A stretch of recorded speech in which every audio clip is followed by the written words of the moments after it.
E dos principais assuntos do dia, você vai saber o que impacta a economia e o mercado financeiro, com opinião, claro, de quem entende do assunto. Nosso encontro aqui no BMC Marte é de segunda a sexta-feira, às 2h30 da tarde. BMC News. Informação que gera valor. Já pensou se não existisse essa pergunta? Teríamos cavalos mais rápidos? Mais telefones? A Vortex pensou e criou a primeira plataforma digital para o back-office do mercado de capitais. Tecnologia para o que sempre foi analógico. Hoje, temos mais de R$500 bilhão em ativos em 3 frentes integradas.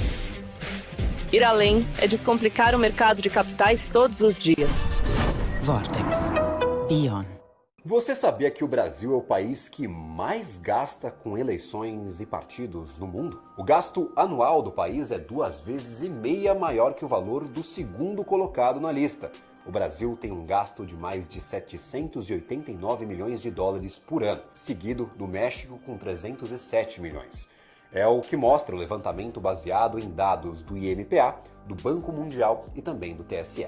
Além disso, o Brasil aparece em segundo lugar no ranking de países com maior número de partidos políticos.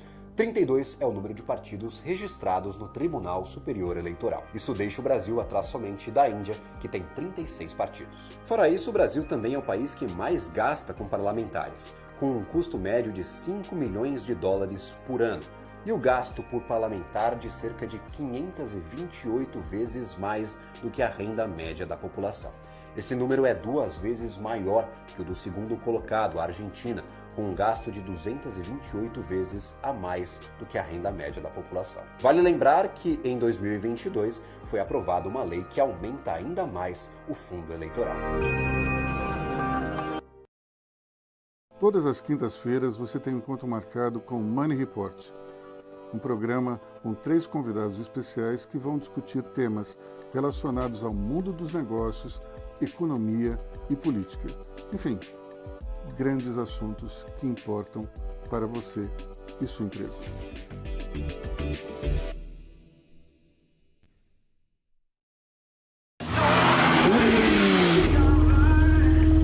Boa volta. Cara, demais. Foi boa. E aí, Ju, tá curtindo? Espera aí, Razia, que eu tô só baixando o novo aplicativo da EQI pra abrir minha conta. Mas você não precisa fazer isso com calma? Não, é facinho, deve ser até mais rápido que essa sua volta. Mais rápido do que minha volta de Porsche. Você duvida? Baixa o aplicativo. Amigos da EQI, e vai se criando um clima terrível no Autódromo de Interlagos. Vamos acelerar. De um lado, temos Luiz Razia. Do outro lado, temos Júlia Václavik. Bora, Razia. Precisa melhorar esse tempo. Tá no papo, tá no papo. Haja coração, meus amigos. Como ela tá indo, Nelsinho? Ela já fez o reconhecimento facial. Razia acelera pelo mergulho e vai se aproximando da subida dos boxes. Olha a Júlia finalizando. Vai ganhar, vai perder. Perdeu! Ganhou! Mas, na verdade, quem ganha mesmo é você, que consegue abrir sua conta na EQI Investimentos tão rápido quanto o tempo que você levou para assistir esse filme aqui. Você, que sempre teve vontade de entender o mundo dos investimentos, mas nunca soube como, eu tenho um recadinho para você. Em parceria com a B3, a BMC News traz o BMC Quest. Serão ao todo 14 módulos que vão ajudar você a se tornar confiante para tomar as decisões na sua vida financeira, conquistar um futuro promissor e ter uma melhor relação com o seu dinheiro. Tudo isso em um só lugar com um time de especialistas de ponta. São as ações listadas nas bolsas, os fundos de investimentos, fundos imobiliários. Embarque nessa jornada com a gente você também. Saiba mais em bmcnews.com.br/class ou escaneie o QR Code que está aparecendo na sua tela.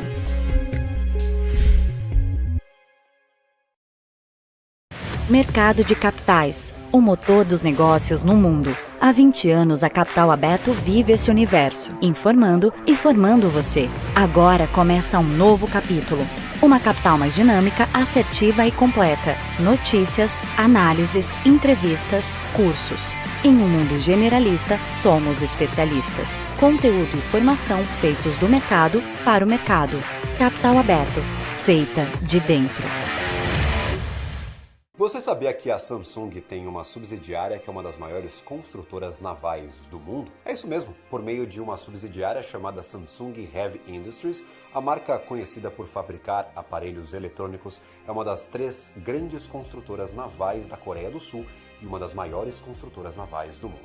O foco principal da SHI é a engenharia, aquisição, construção, comissionamento e entrega de navios de transporte para a indústria comercial. A companhia atualmente também conta com módulos topsides de perfuração, além de unidades de produção flutuantes para o petróleo e o setor de gás, guindastes de pórtico para pátios e fabricação, instrumentação digital e dispositivos de controle para navios e outros serviços de construção e engenharia. A SHI é especializada na construção de navios de alto valor agregado e para fins especiais, incluindo transportadores de GNL, navios offshore, navios de perfuração de petróleo, navios porta-containers e também ultragrandes e navios tanque árticos. E você, sabia dessa? BMC News. Informação que gera valor.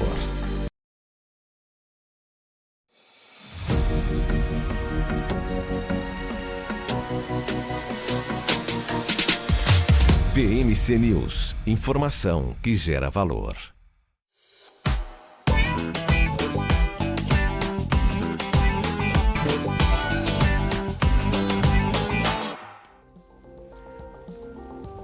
Uma e meia, boa tarde, bem-vindo, bem-vinda ao BMC Stock, meio de tarde, espero que você já tenha almoçado, porque agora a gente vai começar a acompanhar os resultados do mercado financeiro, como estão os principais papéis, o nosso índice Bovespa, vamos saber como está o dólar nesta sexta-feira, o fechamento do mercado lá fora, na Europa, e as bolsas nos Estados Unidos ainda abertas. Então, eu espero que você fique com a gente. Daqui a pouco também tem entrevistas e muita análise aqui no BMC Stock. Nesse momento, o dólar cai 4,93. O Ibovespa está rondando a estabilidade, principalmente por conta dos dados de inflação nos Estados Unidos, que está justamente dentro do esperado. O índice de preços de gasto com o consumo, tudo isso é observado pelo Fed, o Banco Central Americano. E tudo isso também pode mexer com as apostas para as próximas decisões de juros. Então, isso tudo com reflexos aqui no Brasil. Temporada de resultados, Vale, vamos falar bastante aqui sobre o balanço da Vale, divulgado ontem à noite, depois do fechamento do mercado, e o reflexo, como o mercado reagiu e como está reagindo neste momento em relação a esses papéis da Vale, uma das grandes empresas, uma das principais no índice acionista brasileiro. Agora, 114 mil pontos, 114.550 pontos, e Bovespa trabalhando em baixa de 0,2%. Falei do dólar que estava 4,93, isso agora subiu um pouquinho, está 4,95, mas a queda em relação à abertura, em relação a ontem, é de 0,77%. Então a gente viu nessa semana aí o dólar se mantendo acima dos R$5. Mas ontem já uma queda e hoje novamente é o que a gente está vendo. Esse gráfico aqui mostra então os últimos pregões, 1, 2, 3, 4, 5, 6, 7 pregões seguidos de queda no valor do dólar. Será que ele volta para os R$5? Será que tem espaço para isso? Vamos saber daqui a pouquinho com os nossos entrevistados e especialistas. Aqui as empresas que mais ganham valor e as empresas que mais perdem valor no Ibovespa nesse momento. A Riper é a que mais perde, 7,20% no negativo. Depois a gente tem Suzano na faixa de 2%, Suzano e B3 na faixa de 2%. Com menos de 2%, Banco do Brasil, WEG e... Deixa eu ver aqui. Vamos clicar. Que está caindo 1,74%. Que é a... Vamos lá. SLC Agrícola. No lado positivo, Usiminas ganhando valor, 6,32%. A Vale também com uma forte valorização nesse momento, 3,31%. CVC continua em alta e Bradespar também com bons resultados. A gente vai falando mais detalhadamente sobre tudo isso, mas agora chegou a hora de chamar o Caio Sasaki, que é o nosso analista técnico e vai poder nos ajudar a entender melhor os números desta sexta-feira. Oi, Caio, bem-vindo, uma ótima tarde para você. Olá, Maurílio, boa tarde. Prazer estar aqui com vocês. Prazer é nosso. Bom, vamos lá dar uma olhada, né, nesse índice futuro.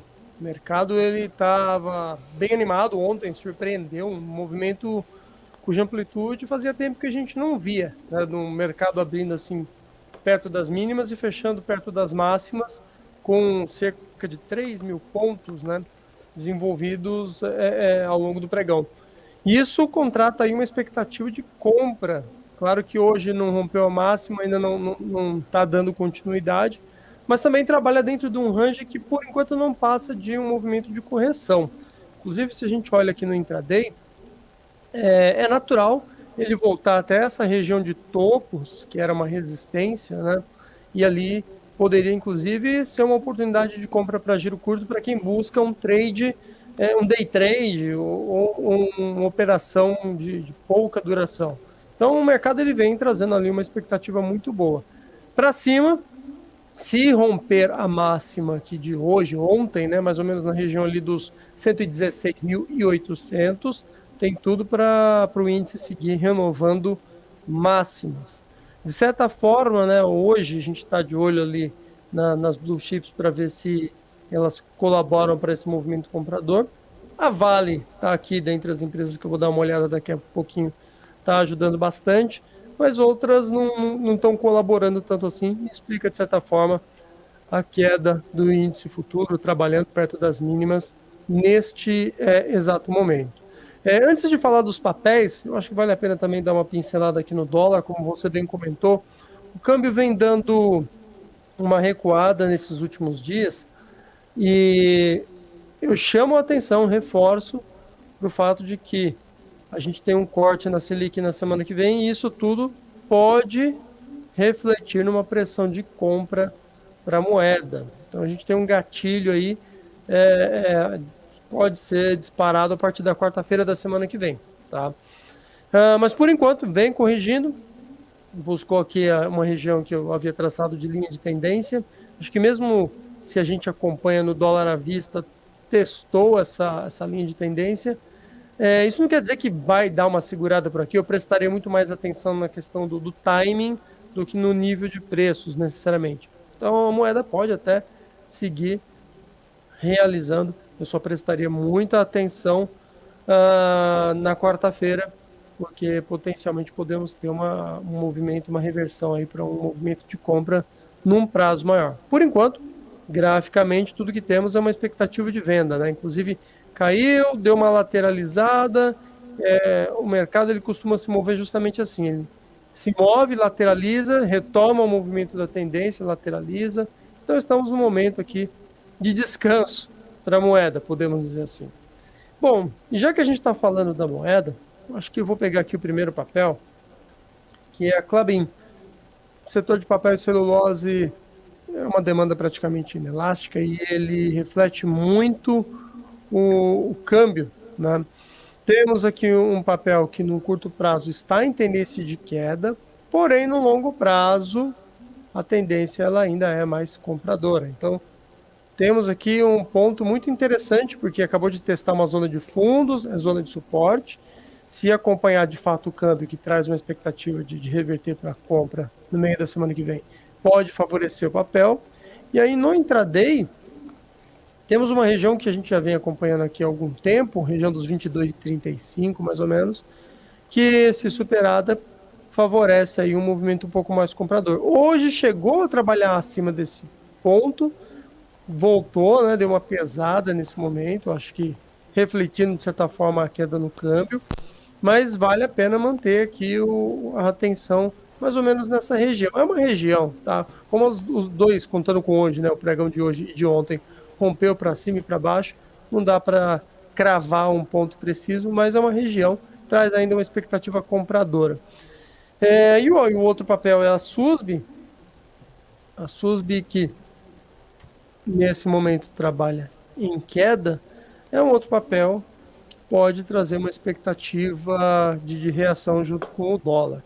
Nesse momento, apesar da queda, testa uma região de suporte muito interessante, né? Foi a máxima do mês de janeiro, remarcou máxima nessa região no mês de agosto, tivemos topo logo no início de setembro, então está voltando numa zona que foi boa resistência, agora, portanto, acaba se caracterizando como uma zona de suporte.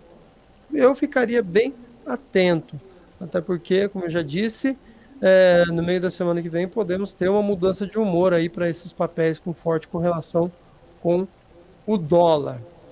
E aí, no caso, um ponto que eu ficaria de olho seria esse 51,50 que vem trabalhando nesse momento, né, a região das mínimas de hoje. E se alguém quiser esperar algum gatilho para cima, eu pegaria esses topos aqui marcados ao longo desta semana. Tá? Então, de repente, são dois pontos interessantes, né? Um para trabalhar uma entrada parcial mais aqui embaixo e outro para reforçar a posição mais para cima. Bom, mudando de áreas agora e indo para alguns dos destaques de hoje, a Vale eu não tenho necessariamente uma recomendação, não tem um gatilho muito interessante sendo acionado no papel, mas é fato que surpreendeu com o movimento comprador, pode esticar um pouquinho mais nesse caso, vale a pena ficar atento nesses topos aqui, tem um primeiro aqui na região dos R$68, anteriormente a isso, né, lá no começo do mês, temos ali uma região dos 67,70, então é um range aqui de mais ou menos 30 centavos, 67,70 já atingiu. Região de resistência, então não me surpreenderia se o papel desse uma segurada nessa faixa aqui, dado que já subiu bastante, né? Subiu aqui mais de 3% até essa região. Tá? Não vejo gatilho de compra, mesmo descendo para o intraday, nenhum gatilho interessante, prestaria mais atenção se porventura, eu acho difícil acontecer, rolasse uma correção até os últimos topos rompidos. Acho bem difícil, porque para isso o papel teria que devolver todo o movimento que desenvolveu até agora. Os Minas se destaca bastante na ponta de compra, nota-se, né, o papel que subiu aqui até o momento mais de 5% e faz uma figura bem interessante, né? Isso daqui na análise técnica a gente chama de flâmula, né? Tem um mastro e a flâmula de fato. Ficaria de olho na superação desses 6,34, mais ou menos, porque seria o acionamento dessa figura, uma figura de compra. O papel traz aí uma expectativa otimista. Se a gente olha no período diário, hoje é o primeiro dia, talvez o segundo dia, né? É que hoje, de fato, se movimentou de maneira mais expressiva. Então, tem tudo para dar continuidade a esse movimento aqui. Eu diria que estamos no começo de um movimento de tendência. Tá? Pode haver correções, mas isso tudo traz aí uma expectativa otimista. Entrou muito volume nesse candle de hoje, então uma compra, se por acaso ele corrigir com stop nas mínimas, né? Ou mesmo considerando a figura do intraday, comprar nessas máximas aqui, pode ser uma oportunidade interessante. Ainda que seja uma compra só parcial, só para não ficar de fora, é um papel que me parece interessante. Tem bastante coisa que eu venho mapeando aqui, tá? Vamos dar uma olhada em Petro, que a Petro também vem fazendo um movimento interessante. Hoje é um movimento de correção, mas não custa lembrar que no longo prazo o papel ainda está numa tendência de alta e qualquer correção é um movimento natural. Afinal de contas, o mercado não se move em linha reta. Então, olhando aqui no intraday, notamos que o papel brigou bem aqui nessa região dos 36,20. Hoje, inclusive, chegou a brigar naquela região, acabou pesando, né? Eu ficaria atento na superação desses 36,20. Se quiser alinhar um pouquinho mais para cima, né? De repente 36,30, para ficar mais próximo desse topo mais recente. Ponto interessante, né? Está um pouco distante nesse momento, tudo bem, acho que não tem problema o papel tirar uns dias para dar uma recuada, uma corrigida, mas traz aí uma expectativa positiva. A superação dos 36,30 pode liberar o papel para seguir marcando novos topos no curto prazo, e no longo prazo a máxima histórica está logo ali, não está longe não. Então é um papel que você vai estar operando a favor da tendência, vem num momento muito bom e parou para descansar um pouquinho, pode ser oportunidade para encarteirar ele aí. Por outro lado, né, falando um pouquinho do dia de hoje, a Petro contribui aí para o índice dar essa estacionada, não está disparando. Bom, ainda entre os destaques, né, a WEG, ou VEG, é um papel que, vale lembrar, né, semana passada a gente começou, eu olho quase todo dia esse papel, mas comentei que não era um bom timing, né, aí ele derreteu, falei que não era um bom timing, pode ser que agora o papel esteja começando a sinalizar uma região de fundo para uma reação. A máxima de ontem pode ser um gatilho interessante para isso, tá? Se a gente descer no intraday, não tem nenhum gatilho intermediário, então eu fixo aqui a região dos 30 e 30, né, máximo de ontem, como um gatilho na ponta de compra. Na contramão, o stop pode ficar nessa mínima aqui, tá, mais ou menos a região dos 31 e 35, ou quem sabe, se ele marca um fundo, uma mínima de hoje e volta a reagir, essa mínima aqui um pouco mais próxima, né? E no longo prazo, fica aí a critério de alguma metodologia de tendência, porque é um tipo de operação que dá para carregar e deixar correr, pegar um bom movimento, ok? No mais, tem mais 3 papeizinhos aqui. Um deles é ruim, vamos falar do ruim, vai. Falando só de coisa boa, né? A gente tem aqui a Hypera, destaque de queda, que já vinha numa tendência de queda há mais de 3 meses. Se contar esse mês aqui, que é uma queda fraca, mas 4 meses caindo, e hoje caiu com baita de um volume, um papel que está bem feio, tá? Não pensaria em comprar porque está barato. Essa queda ela pode dar continuidade aí ao longo das próximas sessões. Cedeu, está fazendo uma breve correção. Tem gente que gosta muito de utilizar o Fibonacci para traçar as retrações, mas não chegou nem perto dessa primeira retração, que representaria 38% do movimento. Não chegou nem perto ainda. Então, segue ainda apontando para uma queda, sem sinal de reverter e passar confiança na compra. Então, esse papel era mais uma observação para manter distância. Não recomendo, não. Agora, outros 2 interessantes, um deles é a MRV. MRV. O papel está bem próximo de um gatilho que é esses 8,75. Notem que com o mercado pesado de hoje, o papel não afastou muito dessa região. Eu acho que de curto prazo aí é uma das oportunidades mais interessantes que eu apontei até agora, tá? No período diário, estamos em tendência de queda, mas potencialmente podendo reverter, né? E aí a gente, casando um pouco com a questão de contexto, setor de construção, com os cortes na Selic, pode voltar ali mais oferta de crédito no mercado, então isso pode aquecer aí o setor de construção, pode ser um timing interessante, tá? Do ponto de vista de fundamentos, não só para a MRV, como outras empresas do setor, né? Outras construtoras. E aí, para fechar, vamos falar um pouquinho de Sambi, papel que mexeu bastante essa semana por causa dos resultados, mas isso não chega a invalidar aqui essa região dos 21,75. Topo, né, marcado lá no final de agosto, meados aqui de outubro. Brigou bastante esses dias por conta do resultado, mas eu mantenho ali a atenção nessa região dos 27,75. Pode ser um ponto bem interessante.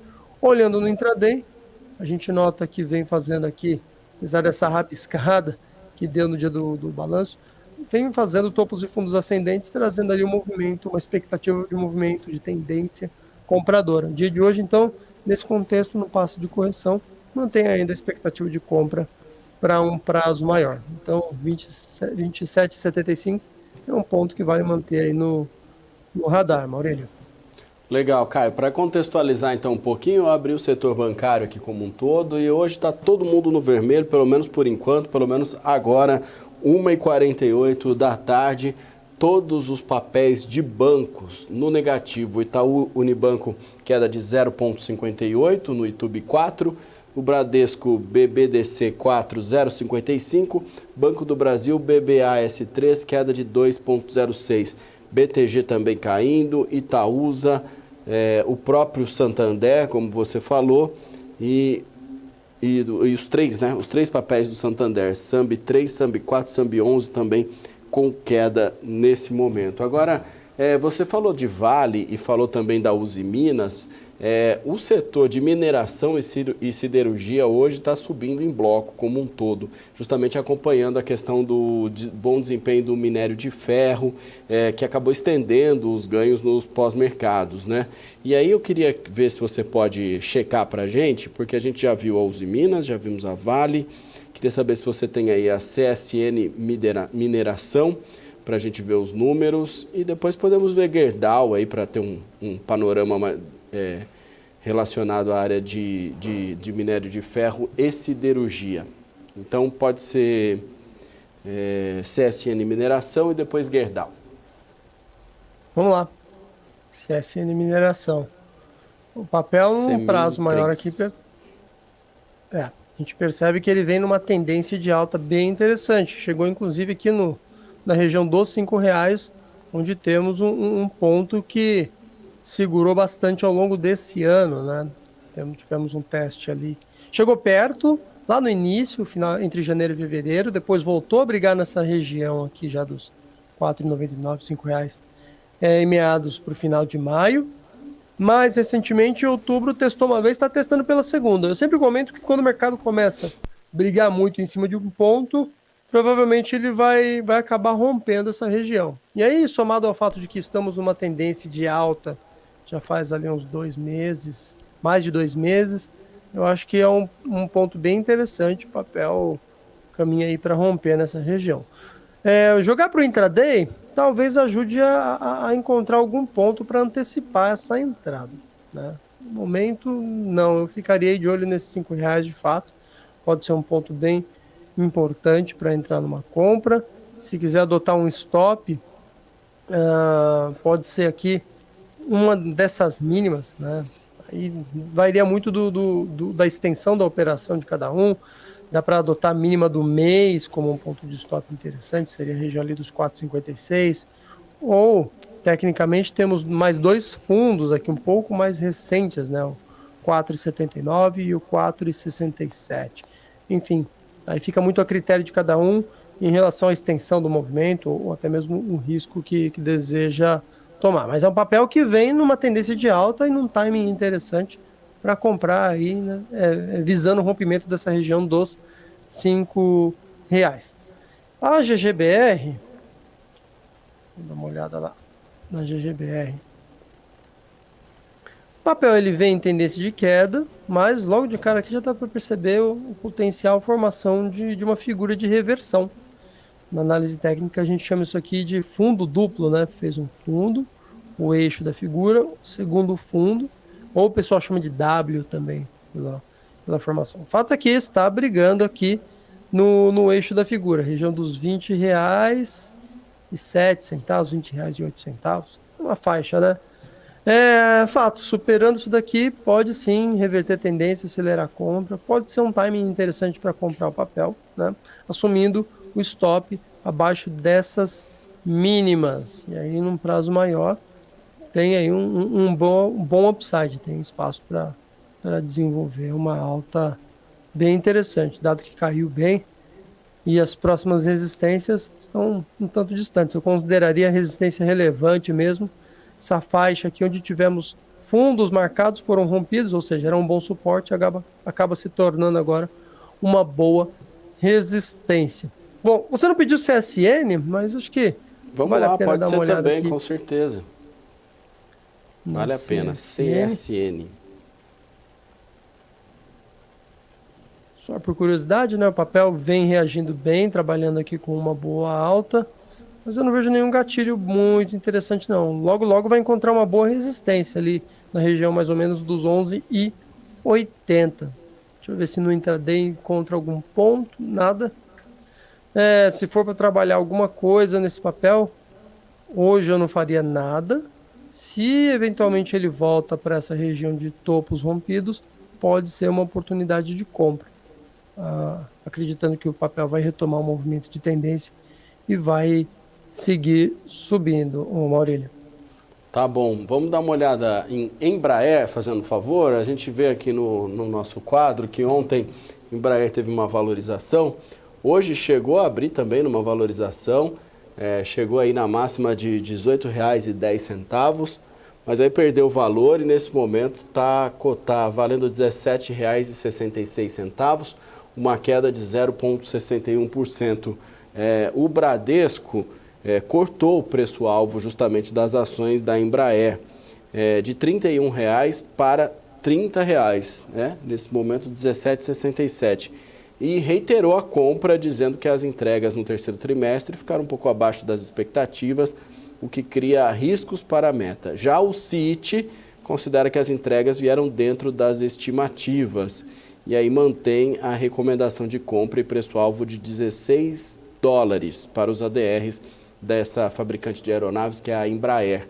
O que você vê na análise técnica em relação a esse papel? Vamos lá. O papel passou praticamente o ano todo dentro de uma região aqui de indefinição, né? Bem, podemos dizer, lateralizado.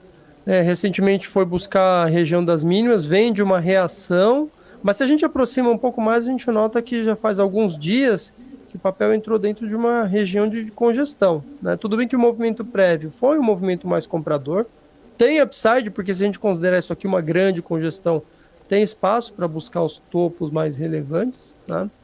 Mas ele está um tanto indefinido. Eu acho que é mais perceptível se a gente joga aqui no intraday de uns 15 minutos. E com a recuada de hoje, ele vai trabalhar mais próximo do piso aqui dessa congestão. Tem potencial para dar uma segurada aqui nesse primeiro fundo, 17,60, mas não está difícil de perder e, de fato, vir buscar essa região aqui mais para baixo, mais ou menos uns 17,40, mais ou menos. Aqui pode ser um ponto interessante para atuar na compra, viu? Acreditando que ele vai seguir dentro dessa congestão. E aí vai de cada um, se é uma compra mais para especular a curto prazo, ficar só uns dias, uma semaninha e pular fora, ou se acredita mesmo no movimento de prazo maior que o papel vai buscar esses topos, né? Mas pode ser aqui um ponto interessante para arriscar. Agora, se por acaso o papel perde esse fundo aqui, que é basicamente essa região aqui dos 16,15, 16,10, aí pode ficar preocupante. O papel pode iniciar um movimento de venda um pouco mais forte, né, e ceder para patamares cada vez menores. Eu não acredito muito nisso, acho que o papel ele vem trabalhando dentro dessa região aqui. À medida que ele se aproxima desses fundos, isso aqui tende a funcionar como um bom suporte, e se é um bom suporte, pode sim ser uma região para compra, para operações de curto, médio prazo. Caio, vamos ter um pedido daqui a pouco lá dos universitários, mas antes eu queria te passar as blue chips, né, os puxa índice, vamos dizer assim, desta sexta-feira, e só a Vale no positivo. Petri 4 e Petri 3 no negativo, Itaú Unibanco negativo, Bradesco também e Itaú Unibanco. Agora eu separei o Banco do Brasil, caindo nesse momento 2,24%, para ver o que você pode trazer para a gente do Banco do Brasil, ação com uma valorização mensal de 3,71 e uma valorização anual de 50%. Vamos lá. É um papel interessante, sem sombra de dúvidas. Ele vem numa tendência forte de alta e, apesar dessa tendência, né, ela se construiu ao longo do primeiro semestre, lateralizou desde então, né? De julho para cá o papel está bem lateralizado. Sendo que desse tempo, 3 meses ficou num quadrante aqui inferior, bem lateralizado mesmo. Deu uma escapada, mas não segue o movimento de fato tendencial, tá?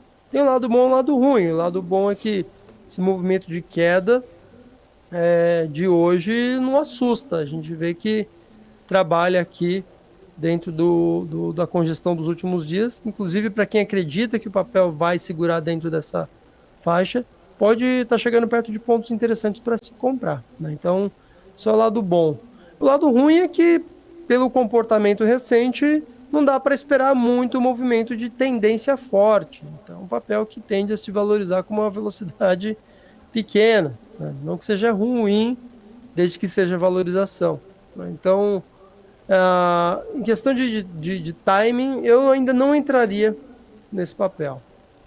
Mesmo acreditando que possa dar uma segurada aqui, eu não entraria. Acho que não passaria posicionado hoje. Quem sabe no início da semana que vem voltar a olhar para ele, ver se tem algum sinal um pouco mais interessante.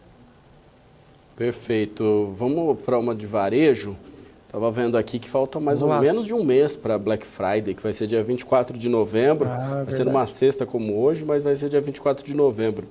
Então, eu queria que você pudesse trazer para a gente alguma tendência, ou os números, melhor dizendo, o que a análise técnica mostra sobre Casas Bahia, por favor. Tá, vamos lá.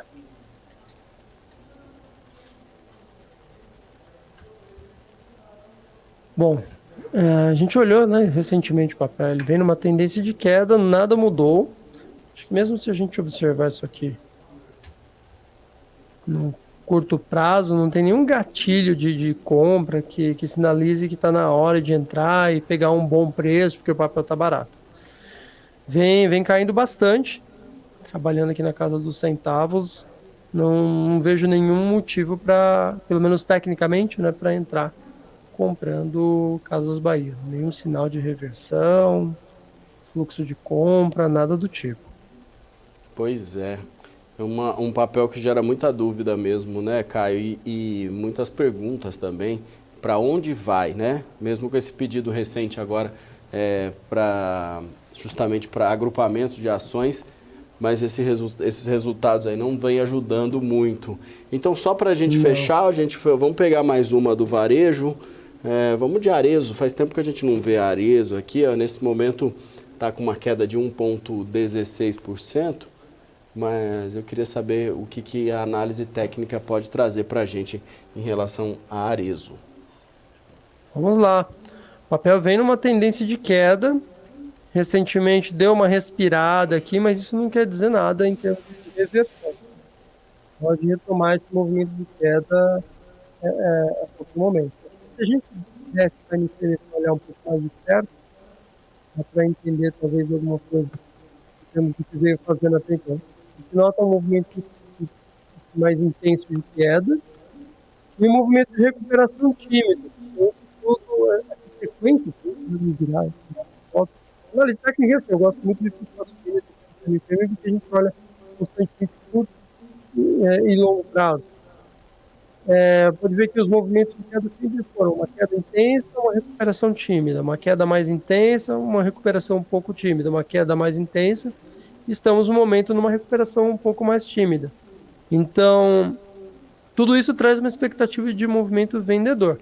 Pode reverter essa recuperação tímida? Pode ganhar fôlego, força? Pode, mas por enquanto eu ainda não vejo motivos para isso, tá? Quando a gente percebe esse tipo de mudança, entrada de volume nos candles compradores, né? E a gente não teve muito isso. Ontem, por exemplo, foi um candle de alta, mas com volume abaixo da média, né? O último movimento de compra também, volume abaixo da média.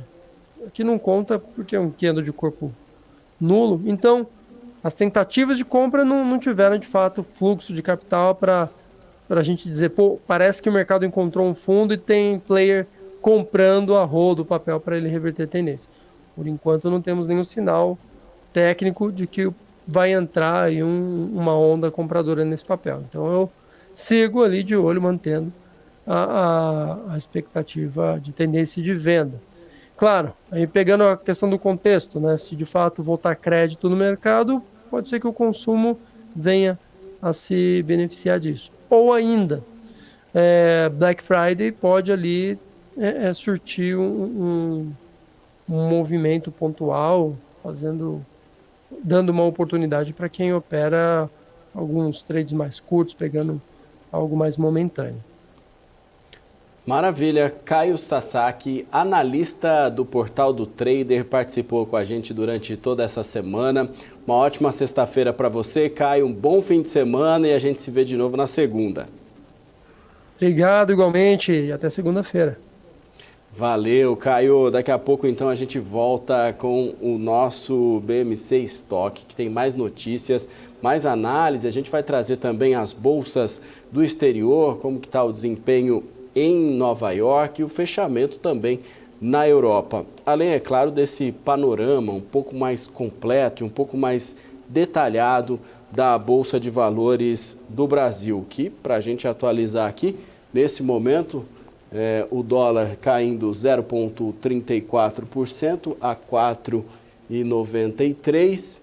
E vamos ver aqui o índice Ibovespa nesse momento. Não estou conseguindo por ali, então eu olho por aqui. O índice Ibovespa nesse momento, uma queda de 0,31%, 114.417 pontos. Então, no próximo bloco a gente volta às análises aqui com especialistas, com convidado e também os números da Europa, dos Estados Unidos e do Brasil. 2h05, fique conosco, o intervalo é rapidinho, a gente volta já já.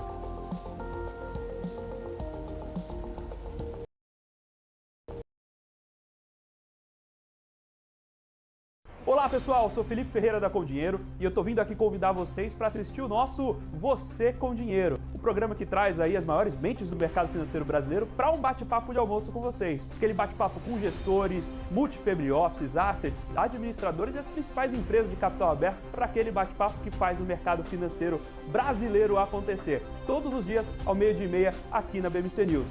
Aguardo você. BMC News. Informação que gera valor.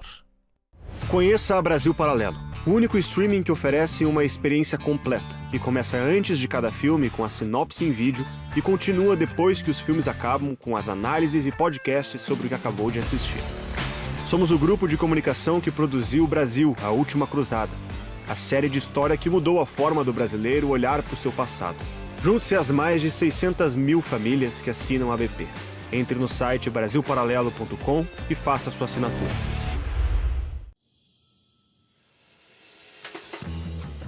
Eu sempre busquei a excelência. Para mim, dar o máximo é o mínimo. Poder contar com quem me entende. Tá aí uma coisa essencial para o meu sucesso. Aqui a gente encara seus desafios como se fossem nossos.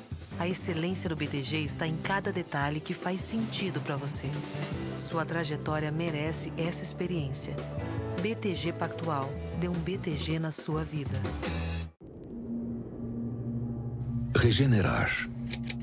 Dar nova vida a algo. Melhorar. Restaurar. Ressignificar. Regerar. Gerar outra vez. Nós existimos para regenerar. Regenerar o planeta A. Porque não existe planeta B. Ambipar. A líder em gestão ambiental. BMC News. Informação que gera valor.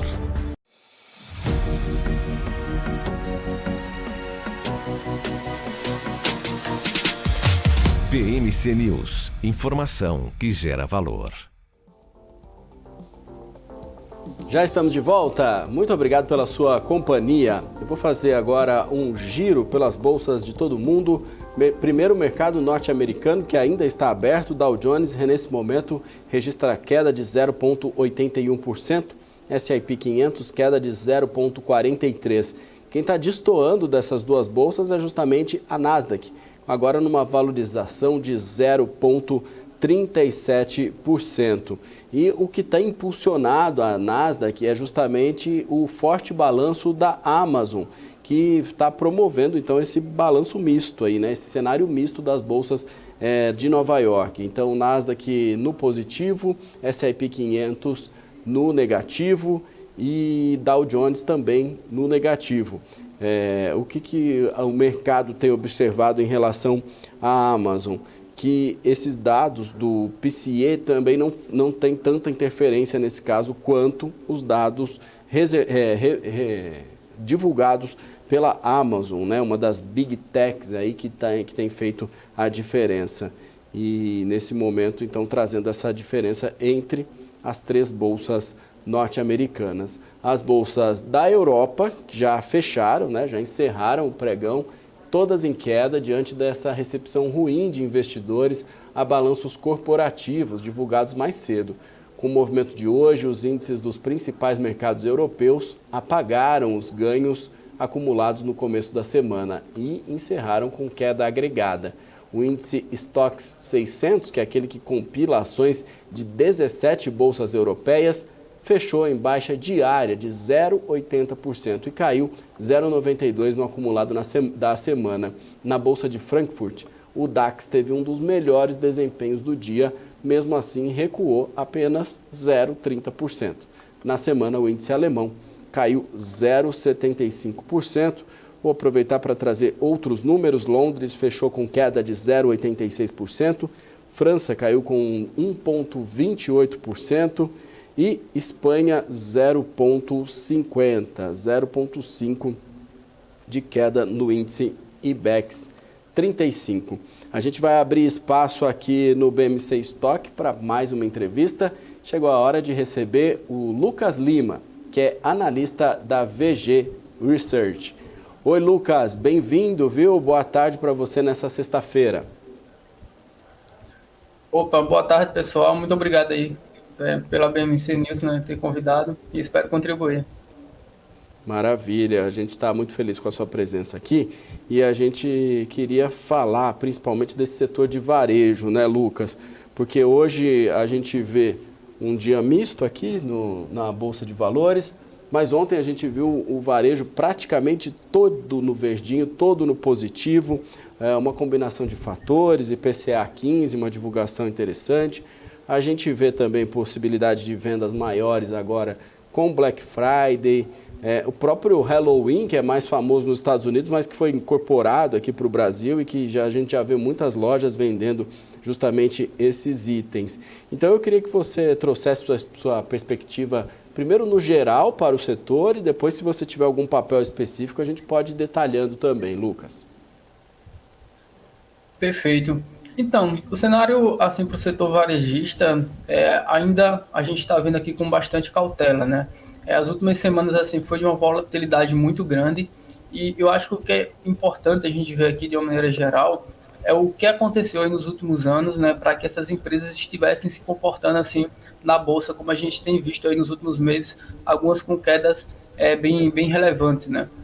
Então, assim, quando a gente estava ali em 2021, né, na metade ali de 2021, houve uma dificuldade muito grande de crédito, que se perdurou até meados agora de 2023, então o cenário de crédito no Brasil ficou bastante difícil, e os juros veio lá em 2021 dos seus 2% para cerca de 2 dígitos atualmente, né? E naquela época de 2%, as pessoas elas se endividaram bastante, a inadimplência disparou. Quando a gente olha ali para o balanço dos bancos, a linha de inadimplência se deteriorou bastante, e hoje com juros de 2 dígitos e pessoas que se endividaram muito ali, aproveitando aquele juro de 2%, a demanda para o varejo ela ficou bastante fraca, né? E isso veio se refletindo nas ações do setor varejistas aí, com algumas caindo mais de 50% quando a gente olha aí o acumulado do ano 2023, né? Então, isso é basicamente por esse cenário macro mais desafiador, onde as pessoas elas não possuem renda disponível para o consumo, né? O foco das pessoas hoje é basicamente reduzir o endividamento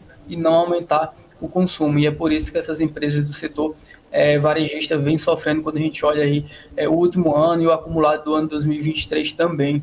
E eu acho que um outro ponto, né, sem ser do cenário macro em si, que vem afetando as varejistas, é esse cenário um pouco incerto da tributação dos benefícios fiscais de ICMS, né, que a gente está vendo na reforma tributária. Algumas empresas podem ser muito impactadas, né, com essa tributação de benefícios fiscais, entre elas o Grupo Soma é uma das varejistas aí que seriam mais impactadas no lucro, até a própria Renner teria um impacto ali de um pouco acima de 10% no lucro, caso isso realmente seja implementado. Então, quando o investidor ele não sabe qual vai ser o lucro da varejista em 2024, né, por conta dessas discussões sobre tributação e ICMS, como a gente não sabe qual será o lucro, né, de 2024 dessas varejistas, fica difícil saber o valuation delas, né? Qual será o preço-lucro dessas empresas em 2024? Será que é esse mesmo que a gente está vendo ou vai vir algum tipo de tributação que vai reduzir o lucro dessas varejistas? Acho que é um outro ponto aí que o mercado está olhando de perto. E acho que assim, para finalizar o cenário para o varejo no micro, as empresas têm reportado resultados bem fracos, né? Quando a gente olha a dinâmica ali, obviamente, é diferente entre os segmentos, se é varejo de alta ou de baixa renda, mas quando a gente olha de maneira geral, tem muitas varejistas com excesso de estoque e com dificuldade, né, para dar saída a esses produtos por conta da demanda baixa, né? Estoque elevado no varejo é um dos principais problemas que você pode ter ali com relação à dinâmica de capital de giro, né? Então, no micro, essas empresas têm sofrido bastante também, várias fazendo aí muitas promoções, como a própria Centauro, que caiu muito por conta desse excesso de estoque que houve na divulgação ali do segundo trimestre de 2023, né? Um estoque muito elevado, muito acima do que o mercado esperava, a ação caiu mais de 30%. Então, tem muitas varejistas fazendo diversas promoções para conseguir dar saída para esse estoque diante de um cenário macro muito desafiador. Então, acho que essas três vertentes aí explicam um pouco o cenário mais ruim para o varejo que a gente tem visto na Bolsa recentemente. Tanto a reforma tributária, como o micro com resultados ruins e principalmente o macro mais deteriorado. Você acha que esse impacto mais macro, né, esses fatores, melhor dizendo, mais macros, eles acabam impactando mais o valor das empresas do que necessariamente essas datas sazonais, que talvez as datas sazonais tenham mais impacto para o comércio como um todo, não necessariamente com a produção, até porque isso já está meio que programado, né, nos balanços das empresas também. Então, na sua opinião, dá para dizer se o macro acaba influenciando mais do que a sazonalidade? Perfeito, assim, eu acho que de fato, né, o macro ele pesa mais nesse cenário, porque os investidores eles olham muito, né, para o resultado nos próximos 12 meses, né? Então a gente pode até ter uma Black Friday importante aí em termos de vendas e tudo mais, mas assim, por exemplo, a Black Friday, não importa a gente ter um momento tão bom para o varejo, né, como é o quarto trimestre de 2023, o quarto trimestre de todos os anos, né, na verdade, não importa a gente ter uma data tão importante para o varejo, se o macro ele não está contribuindo, né? Então, se a gente tem um cenário de crédito ainda difícil e as pessoas endividadas, para essas empresas terem sucesso no Black Friday, por exemplo, elas vão ter que provavelmente colocar muitos descontos, né? Então, fazer muitas promoções para realmente ter algum tipo de sucesso. Então, talvez a gente até veja a receita do comércio crescendo bastante ali no quarto trimestre de 2023, mas as margens das empresas elas devem ser afetadas, né? Então acho que é uma coisa importante aí da gente ficar de olho. Pelo menos aqui na nossa visão, a gente só deve ter uma virada realmente assim de cenário no ano 2024, no segundo semestre, né? Então ainda tem um período bom aí e ao longo do segundo semestre de 2024 a gente acha que essa demanda pode voltar aqui no Brasil, principalmente com a redução ali mais relevante da taxa de juros, né? Que apesar da gente ter iniciado o ciclo, essa redução ainda não foi tão relevante assim a ponto de realmente bater ali na economia e chegar na ponta do consumidor.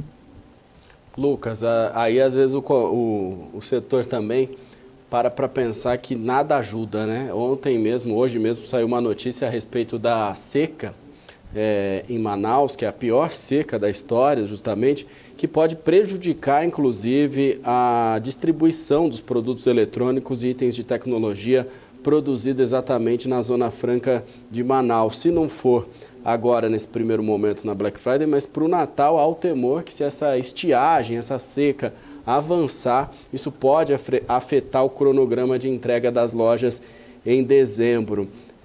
A hipótese, inclusive, segundo alguns especialistas aqui, que faltem mercadorias no comércio e aí as varejistas estão precisando se reorganizar essa estratégia aí como um todo. E aí fica aquela sensação de que parece que nada está ajudando, está tudo contra esse setor de uma certa forma, né? Verdade, assim, é um setor que nos últimos anos assim vem vivendo várias assim tempestades perfeitas. Algumas empresas de forma micro vêm apresentando problemas ali individuais, né, que atrapalham mais ainda quando soma com o cenário macro econômico. A gente tem esse fato aí também lá de Manaus, né? A gente sabe que ali a Zona Franca de Manaus é uma região muito importante, né, para esse setor. E se a gente tem uma escalada aí nessa situação, pode afetar de fato ali o que a gente tem visto mais o lado ali da oferta, né, de produtos no Natal. As empresas têm comunicado aí que talvez ali na Black Friday e tudo mais esteja um pouco mais garantido, mas aí olhando um pouco mais para frente a gente já tem mais um cenário incerto aí. Então acho que isso até reforça uma cautela maior nesse setor, né? As pessoas às vezes se empolgam muito porque vê os juros caindo, mas é algo da gente olhar pouco a pouco ao longo dos próximos trimestres aí para realmente se posicionar nesse setor. Exatamente. E aí, só para fechar mesmo, dá a impressão que está até tripudiando, mas não é isso, mas é só uma constatação até aqui, mas é mais uma notícia terrível nesse sentido, que 95% da logística em torno da Zona Franca de Manaus é justamente feita pelos rios. Eu não sabia disso, achei interessante essa informação. 95% da logística da Zona Franca é feita pelos rios. E que há 3 semanas não chegam os navios com contêineres de insumos da China, segundo a Associação de Armadores de Cabotagem. Então, normalmente, são 15 mil contêineres em circulação em Manaus por mês. Então, além de tudo isso, o insumo da China não está chegando a Manaus. Enfim, vamos acompanhar. Eu queria puxar, aí especificamente sobre o mercado de ações mesmo, aí mais focado no mercado de capitais, se você tem alguma consideração a fazer em relação a algum papel específico, alguma varejista que você acompanhe e que você acha importante destacar. Então, assim, quando a gente olha para o micro aqui no varejo, eu acho que, assim, tem alguns pontos positivos também que a gente pode destacar, né? Uma empresa que a gente gosta bastante por aqui, e eu acho que sai um pouco dessa visão mais negativa para o varejo, é a Vivara, né? Eu acho que a Vivara aí destoa muito, né, do modelo de negócio de outras varejistas. É uma varejista, talvez a única aí, que consegue fazer algo muito difícil no varejo, que é acelerar o crescimento e não perder a rentabilidade, né? Geralmente, quando as varejistas estão abrindo muitas lojas ali, você tem muitas despesas ali pré-operacionais, porque a loja ainda não deu tração em vendas, então você tem que pagar o aluguel, pagar os funcionários, e isso traz muitas despesas ali que terminam afetando a rentabilidade. A Vivara não, a Vivara ela consegue crescer muito número de lojas sem perder a rentabilidade, né? Porque a margem bruta ali, de pratas principalmente, né, que é das lojas Life, é tão elevada que compensa muito esse plano de expansão e os gastos que ela tem. Então, é uma empresa aí focada no público de alta renda, que eu acredito que nesse cenário agora que ainda continua desafiador, como a gente citou, é uma empresa que tende a ser muito resiliente e a gente gosta bastante aqui. Então a gente dá para tirar aí um pouco algo positivo do varejo, seria uma empresa como a Vivara. Acho que outros 2 cases, assim, agora partindo ali para a ponta mais negativa, seria a Casas Bahia e o Magazine Luiza, né? Que são 2 empresas aí que sempre estão no noticiário. Elas vêm sofrendo bastante nos últimos anos e os investidores querendo saber o que está acontecendo. Então, assim, acho que essas empresas são as que tendem a sofrer mais nesse cenário, né? Porque o Magazine Luiza e a Casas Bahia são empresas que dependem muito do crédito, né? São business ali que o produto core, TV, geladeira, fogão, produto de ticket muito elevado, que as pessoas dividem ali em 12 vezes no cartão. Então, com os juros que a gente tem atualmente e o cenário de crédito mais restrito, essas empresas que são focadas nesses produtos tendem a ter uma recuperação muito mais lenta, né? Que focam em ticket mais elevado. Então, a gente tem uma visão ainda mais negativa para essas empresas de e-commerce, como Magalu e Casas Bahia. As pessoas elas têm preferido empresas que focam em produtos de ticket menores, e as empresas que focam nesses tickets menores são Mercado Livre, Amazon, Shopee, essas empresas aí que estão dominando, né? Por isso que a gente vê aí Magalu e Casas Bahia sofrendo bastante. Então, assim, eu acho que o cenário ainda é bem desafiador para o e-commerce aqui no Brasil. É bom ficar atento ao endividamento dessas empresas, né? A Casas Bahia aí basicamente esgotou as fontes de financiamento para capital de giro, para ela conseguir ali comprar seus produtos junto com o fornecedor. Ela não consegue mais crédito com os bancos, sobra a opção de levantar capital, né, o follow-on. Ela levantou, mas fracassou muito, né? Ela esperava aí levantar 1 bilhão e captou bem menos que isso.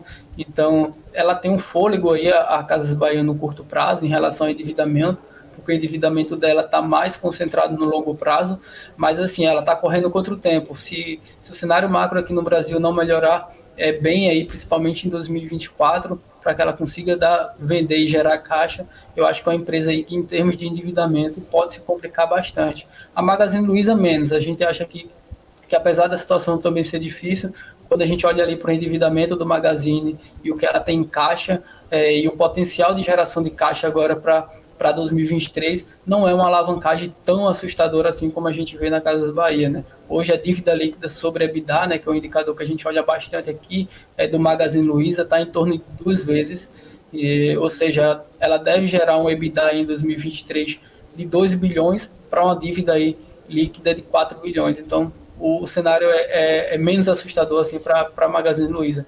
Então, acho que é um pouco disso assim sobre empresas do varejo. Legal, Lucas. Muito obrigado pela sua contribuição aqui para o nosso